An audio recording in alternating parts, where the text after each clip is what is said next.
So what's up mga kasarap? Andito na naman tayo sa aking pinabagong video. Andito kasama ko, Jeffrey. Subscribe na kayo sa kanya. Isa din siyang food vlogger. Gaya ko din, no? Subscribe din kayo sa akin. Siyempre, huwag niyong kakalimutan ng mag-like, share, and subscribe. So, andito pala tayo papuntang Urdaneta City para matikman ang pinagmamalaki nilang tinapa. Titikman nga natin kung ito ay masarap o hindi. Jeffrey, ready ka naman tikman ang tinapa nila? Yes, mga ka-WhatsApp. Oh, sige. See you na lang guys. Update na lang namin kayo kung andun na kami. So, dito na pala tayo sa part na Urdaneta. Ready ka na ba, Jay? Matikman ang specialty nila ng tinapa? Ready na. Oh, ready na rin ako. Siyempre, gutom na ako. Kaya pa tayo nagbabiyahe. So, ayan mga kasarap. Dito tayo sa Urdaneta City. At matitikman na natin ang special tinapa nila. Nagugutom na ako eh. Ikaw, Jeff, nagugutom ka na ba? Ano, tara? Tara! So, what's up mga kasarap? Kasama nga ulit si Jeff at andito kami sa Urdaneta City at mukhang nagagabi na at titikman namin ang specialty nilang tinapa ngayon. Kasi medyo nagugutom na ako. Ikaw ba? Partner, nagugutom ka na ba? Ano? Tara? Tara! So, what's up mga kasarap? Andito na pala tayo sa tindahan sa Urdaneta City, no? Kung makikita nyo naman mga kapartner, sila na lang ang nagbubukas. At ate, magkano po ba ang tinapa nyo dito? 50 isang balot po. Partner, tignan mo to. Swak sa tinapa. Hoy! Ano partner? Kanta ka na ba natin? Tara! Daw mga kasuki, bili na nga ng tinapa, 50 isang balot, bili na! Ano? Tara? Tara! Hoy, sumisilip na oh. Gusto na magpakain sa akin. Ate, pabili nga po 3 balot. Sige. Jeff, bili ka na rin ng kamalis. Ayan, nice. Ang tinapa ng lungsod ng Urdaneta ay isa sa mga produktong ipinagmamalaki ng mga mamamayan dahil sa natatanging lasa nito, mabangong usok at mahusay na kalidad.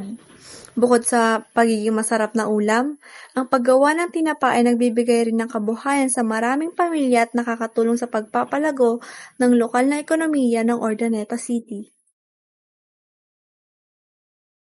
Thank you po. Thank you. Thank you. So, ayun mga kayami, nakabili na kami at uwi na kami dahil magdagabi na rin.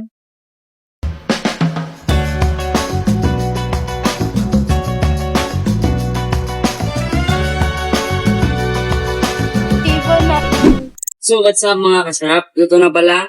No? Meron tayong ngayong guest, si Ryan Soriano. At papatikin lang sa kanya ang tinapa ng Urdaneta kung masarap ba. Ano masabi mo? Ito, sa itsura. Maganda ito. Kain po.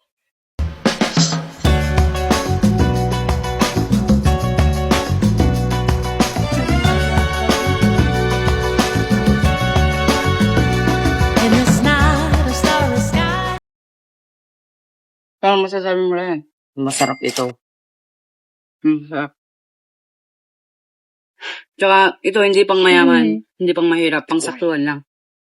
Kayang ma-afford ng middle class. Hindi naman sa hindi naman sa nangapak ng tao, pero masarap to.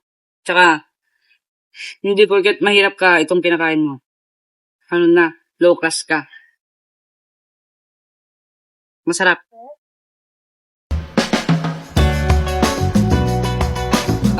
So, sa mga kasarap, sorry kasi hindi na namin napatasan ang pagkain kanina. Pero ang honest review namin is masarap. Pwede itong pangumagahan, pangtanghalian, at panggabi, especially is kilabban. Masarap ito isabay pag magkakape. No? Tsaka, itong pagkain na to is hindi pang mayaman, hindi pang mahirap, kundi pang saktuhan lang. Tsaka totoo pala yung mga chismis ng taga Kasantiaguan na masarap ito. No? Masarap. Masarap ang tinapa ng Urdaneta. Yun lang. Thank you. Subscribe pala. Pati kay Jeff. Hey Jeff, shoutout sa'yo.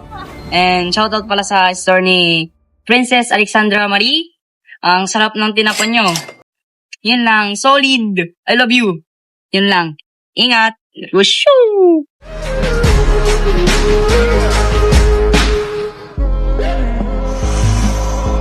First you both go out your way and the vibe is feeling strong. And what's small turn to a friendship turn to a bond. And that bond will never be broken, the love will never get lost. And when brotherhood come first, and the line will never be crossed. Established it on our own when that line had to be drawn, and that line is what we reach. So remember me when I'm gone. How can we not talk about family when family's all that we got? Everything I went through, you were standing there by my side, and now you gon' be with me for the last ride. Let the light guide your way. Yeah.